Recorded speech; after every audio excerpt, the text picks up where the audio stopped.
Mardi 3 septembre, c'est quel jour déjà? C'est la rentrée scolaire à Suresnes. Suresnes est l'une des villes du département ayant le plus d'enfants scolarisés. Plus de 5000 élèves, alors pour répondre aux effectifs, l'école Nour Inayat Khan, dite Madeleine, a ouvert ses portes pour la première fois. Et les enfants ont l'air d'apprécier. Je trouve que cette école, elle est très jolie. Moi, je l'aime bien parce que le sol, c'est pas du béton. Oui, le sol est souple et amortissant comme pour les aires de jeu. Et les enseignants sont ravis de cette nouvelle matière. Au moins, ça évite tous les bobos liés au goudron, etc., les chutes. Là, je pense qu'on va avoir moins de choses à gérer de ce côté-là par la suite. Valérie Barbar, la directrice de l'école, apprécie aussi la végétation. La cour élémentaire avec ses beaux murs végétaux. Il y a de la menthe, du basilic, je ne sais pas si vous avez vu un petit peu. On espère que les enfants respecteront tout ça. Il y a de la menthe et du coup, quand on a faim, on mange. Après cette pause digestive, les élèves ont un matériel de pointe pour apprendre les leçons. J'ai un matériel informatique tout neuf avec un tableau numérique dans la classe. Donc pour les enfants, voilà, ça va être génial et vraiment ça va bien se passer, je pense.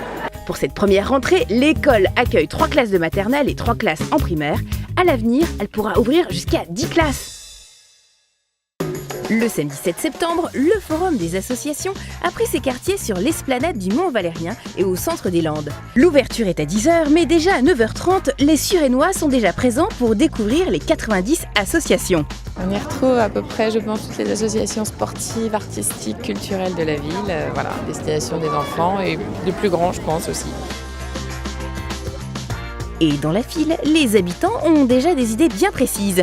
Donc je suis venue inscrire mon fils à une activité sportive. Reprendre les contacts et probablement une inscription pilates pour ma compagne et capoeira pour moi. Qu'est-ce que je suis venu faire? Écoutez, je suis venu accompagner ma mère pour s'inscrire au tennis. Bref, il y en a pour toute la famille. De l'art plastique, du théâtre, en passant par la musique, les associations sont ravies de faire le déplacement. C'est une journée très importante pour notre association. Ça nous permet de découvrir de nouveaux Suresnois, ceux qui ne nous connaissent pas à travers nos campagnes de communication.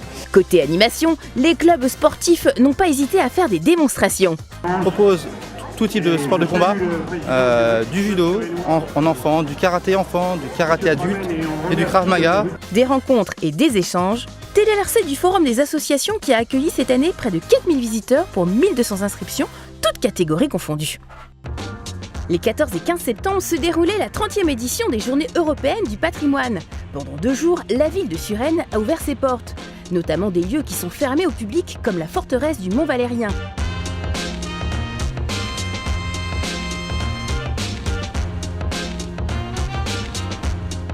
Autre ambiance avec l'exposition Autorétro.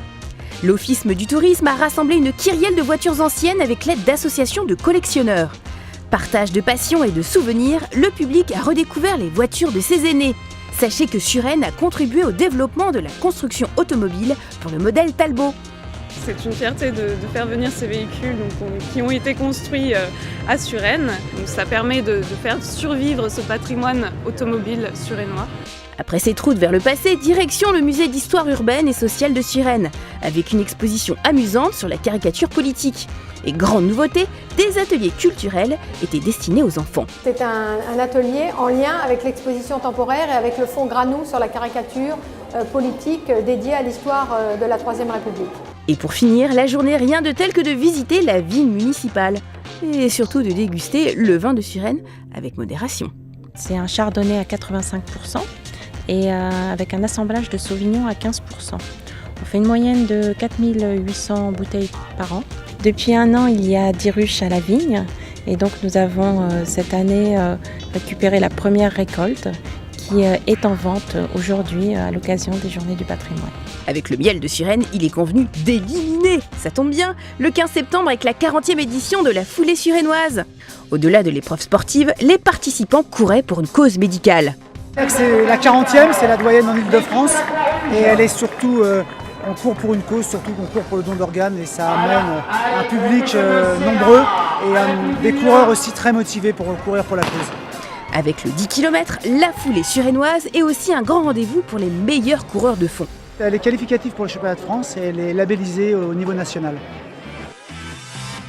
Cette année, 1500 coureurs ont participé et c'est le Kényan Paul Meli qui a gagné la course.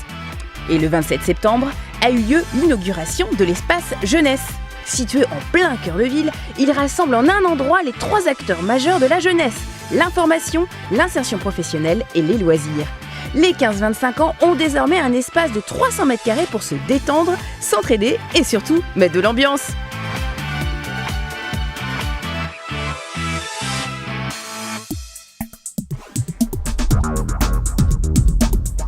Et maintenant, c'est l'agenda du mois. Du 3 au 9 octobre, la Serbie est à l'honneur. La médiathèque expose les dessins éditoriaux du célèbre graphiste, réalisateur et illustrateur Jugoslav Vlahović.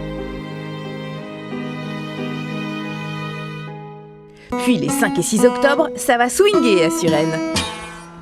Eh mais c'est pas mon anniversaire, hein? Je sais. T'as vu? J'y arrive? Ah ouais? T'es un jongleur à 2 balles. Ah rien? Attends mais qu'est-ce que tu fais là, Gepetto? Et puis c'est qui ce chat là? Je sais pas. Bon allez, t'as gagné, on va à Suresnes. Ouais. Suresnes fête son 30e festival des arts de la rue les 5 et 6 octobre. Plus de 25 compagnies joueront gratuitement leur spectacle. Il y aura des concerts, de la danse, du cirque, des marionnettes. Et du théâtre de rue. 24 entreprises de 3 villes, Nanterre, Rueil-Malmaison et Suresnes vous donnent rendez-vous le 12 octobre pour participer au Rallye des entreprises. Le principe, découvrir le potentiel économique du territoire tout en s'amusant. Les services municipaux, relations publiques et restauration s'associent cette année pour la 4e édition du Goût en Fête. Le samedi 19 octobre, de 10h à 18h, rendez-vous à l'Esplanade des Courtieux pour savourer des plats typiques 100% européens. Et les jeunes du Conseil communal de la jeunesse organisent un concours de cuisine le samedi 12 octobre, à travers 3 catégories entrées, plats et desserts, ayant pour thème l'Europe au menu. Les participants sont invités à démontrer leur talent culinaire et attention, c'est réservé aux collégiens. Juste une dernière question à vous poser, après je ne vous dis plus rien. Votre dernière mammographie, c'était quand? Octobre rime avec Octobre Rose. Pendant tout le mois, c'est la promotion du dépistage du cancer du sein. La ville de Suresnes se mobilise à travers plusieurs manifestations. Alors si vous n'avez pas la réponse, vérifiez maintenant de quand date votre dernière mammographie. C'est important. Pour tout renseignement, surfez sur suresnes.fr. Et du 21 au 27 octobre, c'est la Semaine Bleue, qui est la semaine nationale des retraités et des personnes âgées. Prévenir ou rompre l'isolement des seniors, c'est l'occasion que toutes les générations se retrouvent pour des activités créatives et ludiques. Pour plus de renseignements, contactez le service Animation Senior. Voilà, l'agenda est terminé. Rendez-vous le mois prochain.